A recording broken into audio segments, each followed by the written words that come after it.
నన్ను కూడా beginning days లో చాలా యాటిట్యూడ్ ఉంది అనుకునేవారు. నాకు ఎప్పుడు తెలిసిందంటే అది ప్రభాస్ చెప్పాడు. ప్రభాస్ ఏంటి నీ బాడీ లాంగ్వేజ్ ఇలా చూస్తూ ఈ ఎవరు బాబు ఇంత యాటిట్యూడ్ అనుకునేవారి భయ్యా అన్నాడు.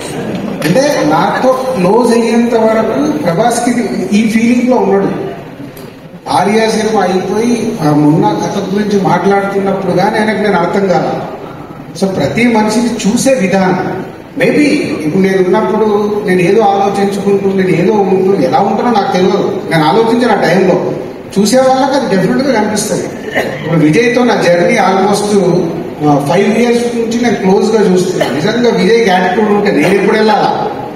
నేను నా జర్నీలో కూడా తనతో ఒకటి కంఫర్ట్ వర్క్ లో కానీ చేస్తున్న దాంట్లో కానీ దీంట్లో అన్ని కనిపిస్తున్నాయి కాబట్టి అన్ని అబ్జర్వ్ చేసుకుంటూ వెళ్తాం. నెక్స్ట్ ది లైఫ్ అనేది కూడా నేర్పిస్తూ ఉంటుంది. రఘు నేను ఇప్పుడు 20 ఏళ్ళ నుంచి చూస్తున్నాను. నేను ఎక్కడికి వెళ్ళి అక్కడి నుంచి నన్ను నువ్వు చూస్తున్నావు. ప్రతి ఒక్కటి ఏంటి లైఫ్ నేర్పిస్తూ ఉంటుంది. మనం అన్ని నేర్చుకుంటూ వెళ్ళాలి. అండ్ ఇక్కడ మేము వచ్చి నిలబడుతున్నామంటే మాకు 100కు 100 పాజిటివ్ ఎప్పటికీ రాదు. నాకే ఉండదు. ఇంత మంచి సినిమాలు తీస్తే ఇది ఇలా చేస్తారా దిల్రాజు మామ ఇదిరా కామెంట్లు వస్తూనే ఉంటాయి. అవన్నీ పట్టించుకుంటే నేను ఎక్కడ ముందుకు వెళ్తా? నేను కరెక్ట్గా ఉన్నానా లేదా, నేను కరెక్ట్గా వెళ్తున్నానా లేదా, ఈ రెండే నాకు ఇంపార్టెంట్. అలాగే నీ పర్సన్ మనం ఆనెస్ట్ గా నిజాయితీగా ముందుకు వెళ్తున్నప్పుడు దేని గురించి ఆలోచించదు. మళ్ళీ మా సినిమాలే మాట్లాడాలి. ఎప్పుడు మాట్లాడతాయి?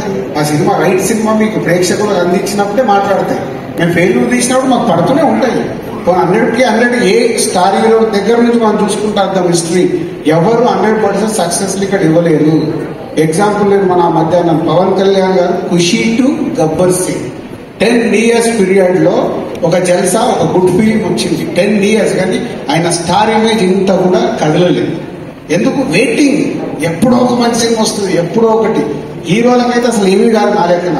వాళ్ళు ఒక రోజు కొడతారు మళ్ళీ వెళ్తారు, కొడతారు వెళ్తారు, పడతారు లేస్తారు. వాళ్ళకి సమస్య కాదు, మాకు డేంజర్. డైరెక్టర్లకి ప్రొడ్యూసర్లకి డేంజర్. సినిమాలు ఫ్లాప్ వచ్చినాయనుకున్న డబ్బు పోతూ ఉంటే నేను నిలదొక్కుకోవడం కష్టం. డైరెక్టర్లకు ఫ్లాప్ వచ్చిన 3వ సినిమా తర్వాత డైరెక్టర్ ఎంకరేజ్ చేయాలి. కానీ హీరోలకు ఏమీ కాదు. సో ఈజ్ గుడ్ హార్ట్ కాబట్టి నేను నెక్స్ట్ కంటిన్యూ అనుకున్నాను. ఒక జర్నీ చేస్తే కానీ అర్థం కాదు. విజయ్ రాజు గారు లైటర్ నోట్ లో ఒక విషయం.